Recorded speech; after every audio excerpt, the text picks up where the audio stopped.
Well, I took it off, put everything back in place, and this time it's working and the frame count is working and it's moving smoothly. So that's a pretty good result.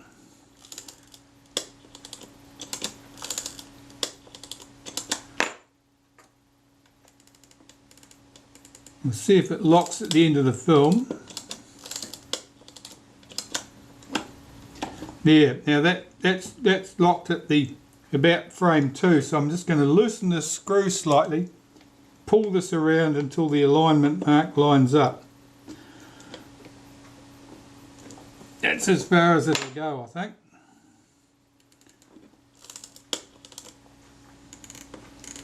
Yeah, the alignment's not particularly good with the numbers.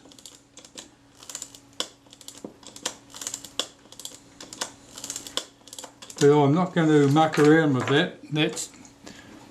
That is so delicate that it's likely to break if I do anything too clever with that.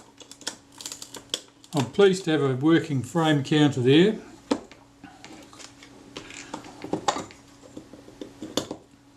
There is put the little cover on the top of that, and the rewind knob here. That better get a bit of a clean before I put that in place. Give that a wipe with some naphtha. I deliberately did not put this through the ultrasonic cleaner because it'll strip the paint out of the arrow if the arrow is painted. In this case I see there isn't really any paint left there, so I probably could have put that through the cleaner regardless. Right, let's spin that into place, tighten it up. That looks good. So that's our camera body pretty much dealt to. I've got to do two things. I've got to put that Leatherette patch back on and this leather back on the base of the camera. So I'll glue those in place. Let's get this leather to the camera base in place. So I'll just apply some adhesive and then spread it out with a toothpick.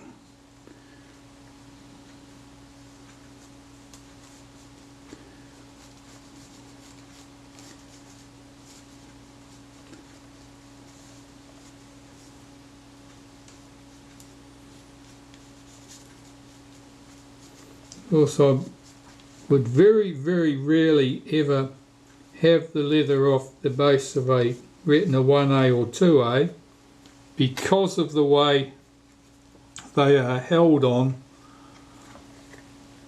by that riveted boss. In this case, of course, I've cut the leather to get it off. That's the adhesive. Flip the camera over.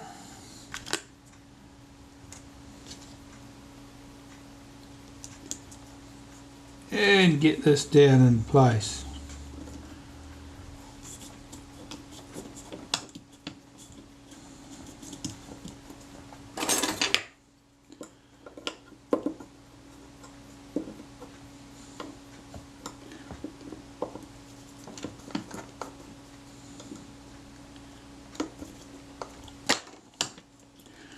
I don't think those ice bumps are ever going to go away. That leather is much too hard. It will not go down flat. It might do if I soaked it in hot water for a while, but I don't really want to do that.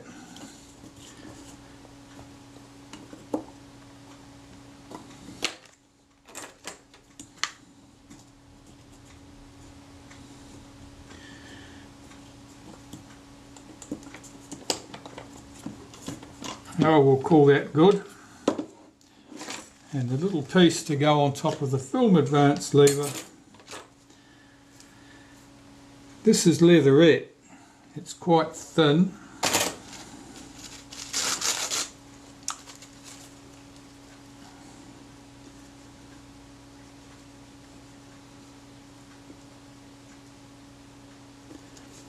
On the Retina 2As, where they use leather covering on the camera as well, this piece is always leather. It's very thinly skived, which means that it's a little bit delicate. We'll push that into place.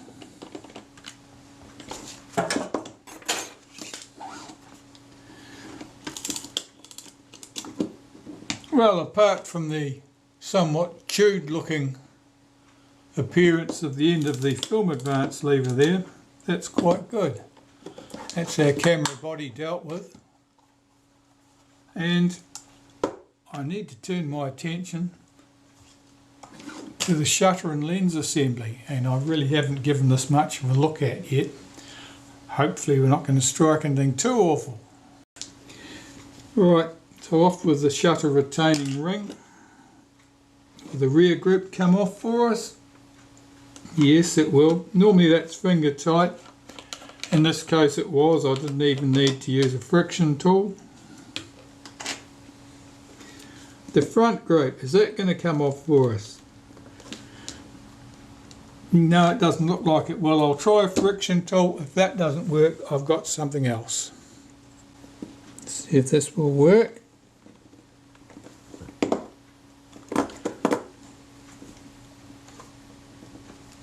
Yep, it did.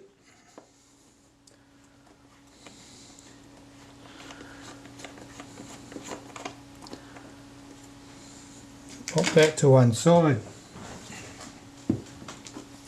Tip that out. That's just a trim ring. It doesn't space the lens in any way. It's actually shallower than the groove it sits in. It's simply there to dress that face up, make it look pretty. Right, into the shutter itself. This is a Compur Rapid, of course, not the Synchro Compur that you'd be dealing with on a later camera. I'll just rotate that little catch out of the way, rotate the front to release the bayonet. That's the front plate out. This is the shutter speed settings cam plate. And we're into the shutter. This is somewhat simpler than the later shutters because it doesn't have the flash sync mechanism. I'll unhook the spring from the post here for our main lever. This piece is referred to as the main lever. And let's start on these pieces of the shutter. I'm going to lift out the shutter release lever first if I can. There's a spring tucked up under the case. Well, that's our high speed spring for the 500 per second speed. Just tip here, get that spring unhooked. That spring's out.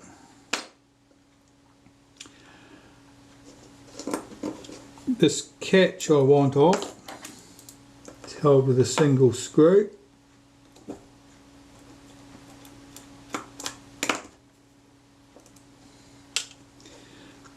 This is our B lever, and that needs to come off. It's a shoulder screw there.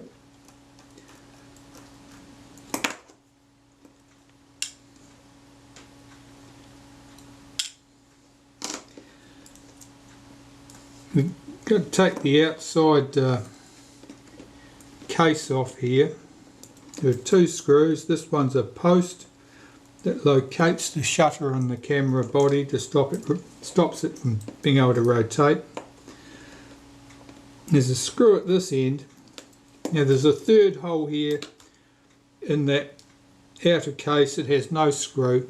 It never did have a screw. I don't know what purpose that hole served. If I pull this back slightly, it'll expose this black screw, and that's for our flash sync connection. So I back that off, a couple of turns, I should be able to get the wire out. Okay, so here we've got our outer case. There's the flash sync wire that I've just disconnected. Here's the curved cocking rack. This is our detents for our depth of field. for our apertures. The aperture setting here is quite stiff, certainly needs some attention. There's a tiny black insulator in this flash contact hidden underneath the screw. So I'll remove that screw, see if I can see the insulator. No, I can't. Oh, there it is. That's it there. That speck of dust. Come on camera, do your job. That's the plastic insulator. And it would be 1 millimetre long,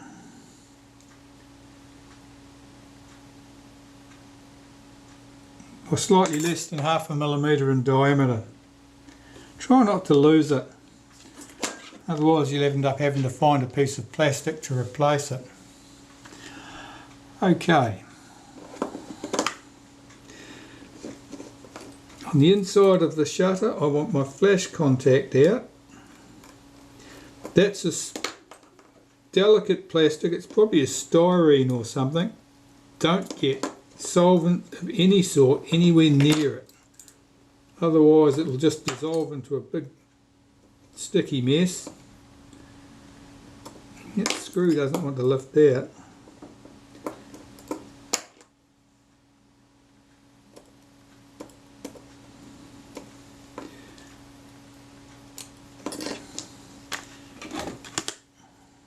What's wrong with this screw?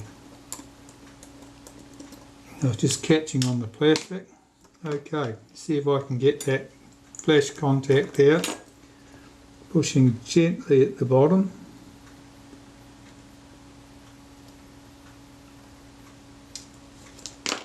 There it is.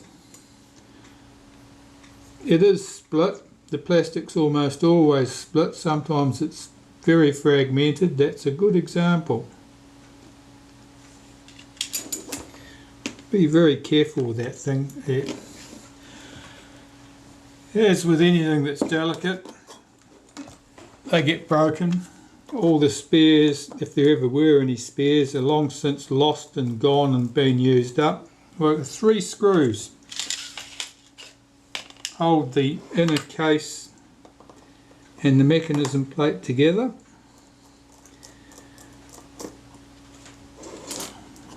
Now I've lost my all-purpose block of wood somewhere, so I'm having to improvise with this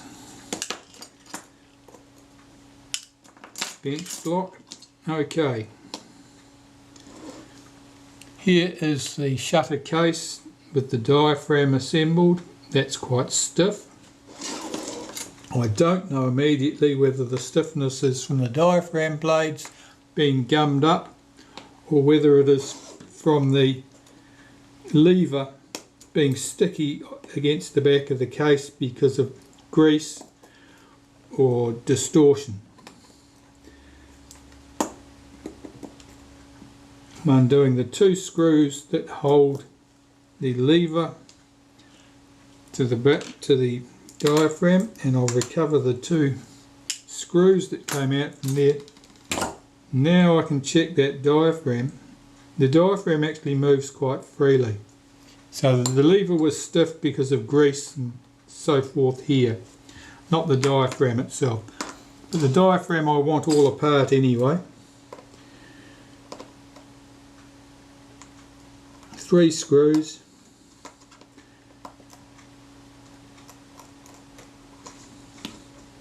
Now on the later shutters, one of these positions would be countersunk. In this case, the 3 screws appear to be the same to me.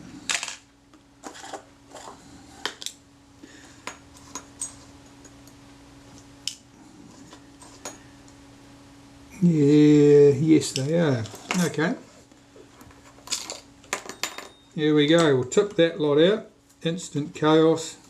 There's their diaphragm blades in a heap. They'll all need to be cleaned and put back together. The moving plate that swings them in and out. And the outer case that needs to be cleaned carefully. back to the other major component here. This is the mechanism plate. Now those shutter blades are not oily, they're not all stuck together, which is good, a little bit unusual. The mechanism plate itself. Well, this lever operates the blade actuating ring, which swings the blades inwards and outwards. Held on with a single screw, we'll have that off. Flipping this over, we've got 3 screws. Hold this retainer plate in place. They may not all be the same length, those screws. This is a long screw at that position. The other one was a short screw. That was a short screw as well. I'll check that the 2 shorties are the same length. They appear to be, and the longer one is clearly longer. That plate will only go on in one position, so we can't get lost with that. Here's the blade actuating ring. The mechanism plate, I do not normally disassemble this any further. This retard gear train here can usually be cleaned adequately in position with naphtha, just pouring some naphtha on there, working it repeatedly, blowing the naphtha out, doing the same again until you're happy you've got all the dust and any old oil and contaminants out of it. If you take this off in order to clean it separately in an ultrasonic cleaner or otherwise, then you've got to make the adjustments afterwards. The adjustments are no fun. Generally speaking, you don't need to make any adjustments if all you do is take it apart to this stage, clean it all in place, reassemble the shutter again. You'll find that everything typically works very well. Occasionally it doesn't. You can end up in trouble. I think probably the typical example would be where somebody had a shutter that didn't run right. It was slow. Instead of stripping and cleaning the shutter correctly, they start getting in here and start adjusting the retard gear train in order to make the shutter run a little bit quicker, which you can sort of achieve in a half-assed fashion. But of course, then when you do strip and clean the shutter's going to run fast and the speeds are not going to be correct. So adjustments for speed with anything like this are always done on a freshly cleaned and serviced shutter. Not on an old shutter, not on a dirty shutter that you of unknown history that you want things to speed up on. You always strip and clean the shutter completely first, and then you make any adjustments that are needed. Right, that being said, all these parts will need to be cleaned. Well, I've been busy cleaning parts and I can start assembling things now. I'll start with the diaphragm. So here's the retaining plate. I put that down there. That is flat side up, the side with the tiny dimples in it, down. There are 10 blades. The blades are all identical in this case. And I'll get them all in place. Now the first 6 blades are easy enough to put in place. You just lay them one on top of another as you go around like this. The blades are not symmetrical. The pins that form the pivot points are closer to the centre line of the blade at one end and closer to the edge of the blade on the other. The pins closest to the centre line are here going into the retainer plate or the fixed plate.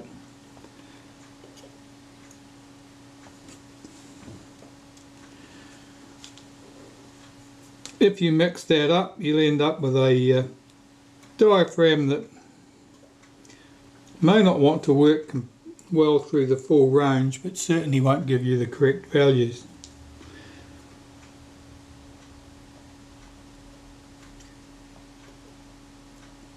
And if you muddle it up, so you've got some pointing one way and some pointing the other, well, you will not end up with nice round apertures. Now I've got to swing these first blades back out of the way so that I've got access to the holes to put the other blades in.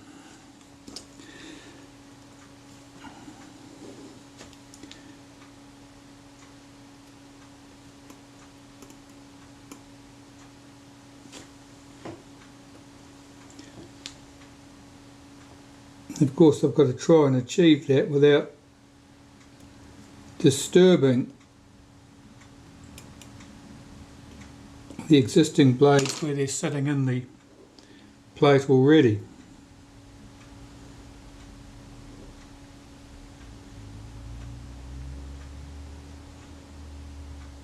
I think that one of those may have moved. We'll see if we can rescue that situation.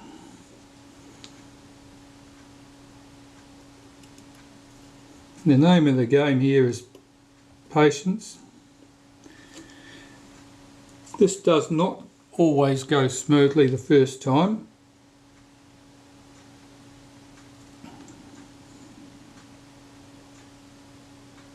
Sometimes it doesn't even go smoothly the second time. Alright, they're all in position now. I've got to lift these blades back over the top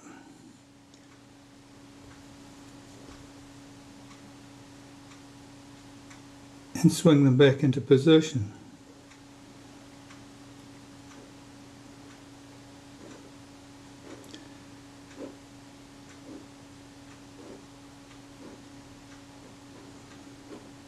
Now I'm using a wooden toothpick here because that's served me well in the past, but you have to be aware one of the tricks with wooden toothpicks is you've got fibres of wood and often they're loose, and when you're moving things you may catch a loose fibre underneath the blade and upset it.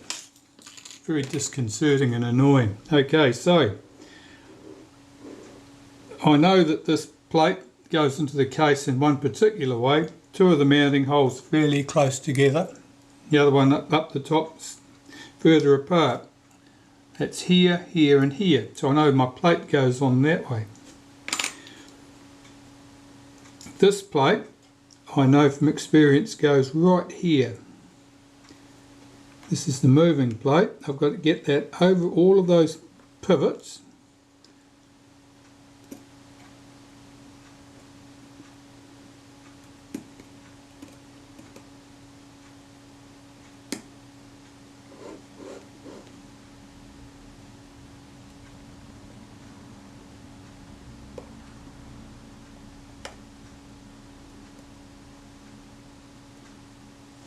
Like that,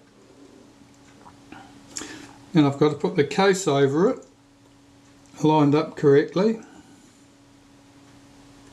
Give that a bit of a wiggle, flip this over, lift the outside of the jig off. I can see that the pivot points of some of my blades have moved. They're not lined up with the holes in the fixed plate correctly. That's better.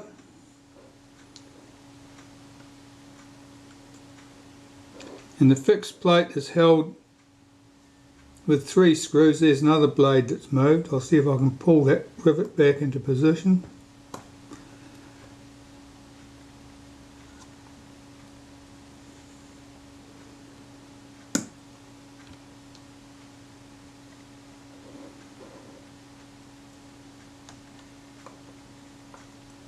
Well, I did say that it appeared things had moved, and they had.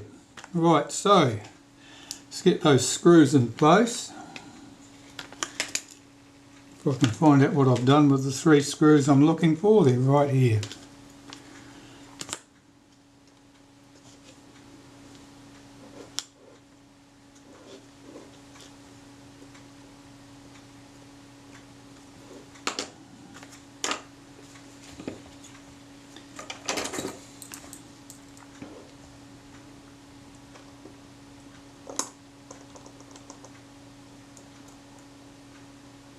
Put those screws in, do them up very lightly until they're all in position.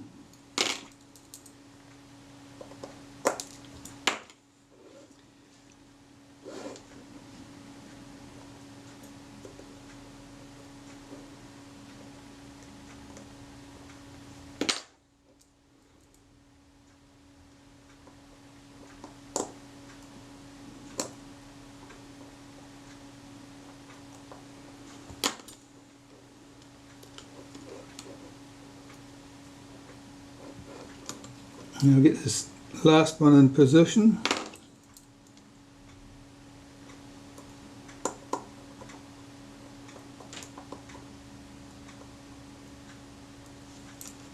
Let's take that out.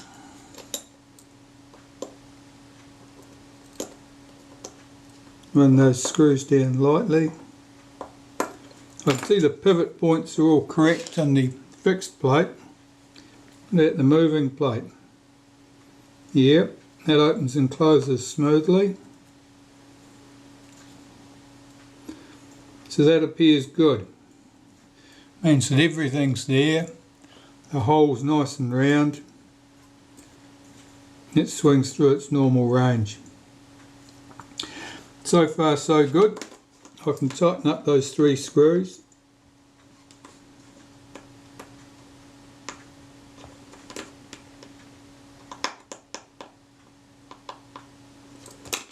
And check again, make sure nothing's tightened up. That's good.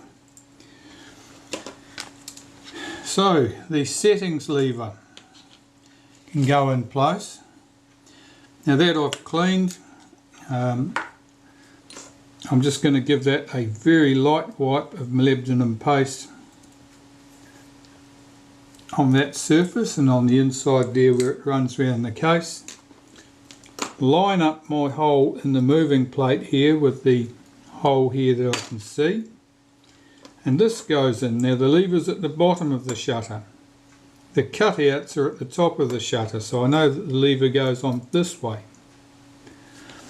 I can line up the holes and put the screws in.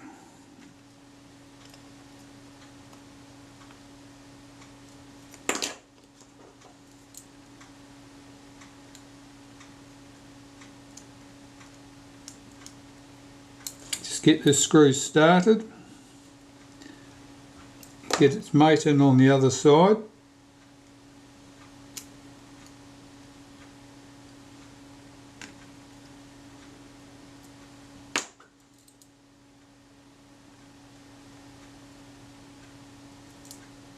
Right, now normally I just pop that back on the jig there because that supports everything from underneath there, and check that those screws are running in smoothly and tighten them up. That's good. Now it's easy to strip those screws out. They're only very small at the end. If you do strip them out, you're going to have to rivet them over in order to keep this plate in place. And that's not uncommon to find that basically people rivet over the end of that screw to hold things in position. It's not exactly desirable, but then you've got to do what you've got to do sometimes. Okay, so there's our shutter case with the diaphragm all clean and back in position. The mechanism plate. Let's have a look at this. So this is all cleaned. The retard gear train has been all cleaned. All of that's been flushed with naphtha. I'll put my blade actuating ring in position. And here's the cover. Get that in position. It's got a little rivet on it which lodges into a slot in the plate. So it'll only go on in one position. We had 3 screws. One of them was a long screw, the others were shorties.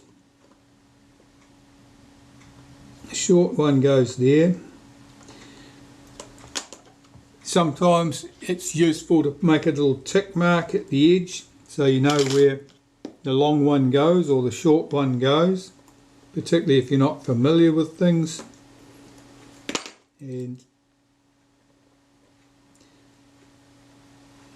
that way you'll get the long one where it needs to be. If you get them in the wrong place, you'll find that the screw sticks out somewhere and creates a problem with something on the other side of the plate.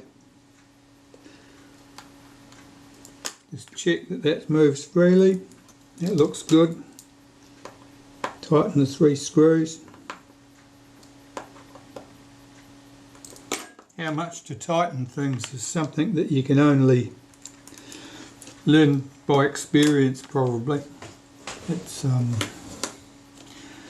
you do get a feel for it, though I have remember working with one bloke and he just couldn't stop himself. Every time he saw a screw, he needed to put his entire force behind it.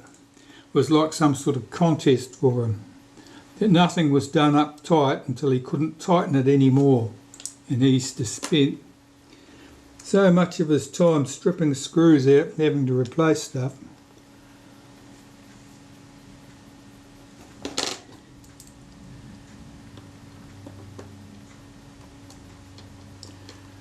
Just put a bit of molybdenum paste through the pivot point there. Hook that spring into place.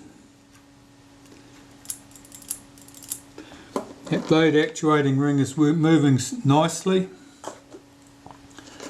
I'll lubricate that with a bit of graphite powder, I think, for good measure. And then put the blades in place and put the case on.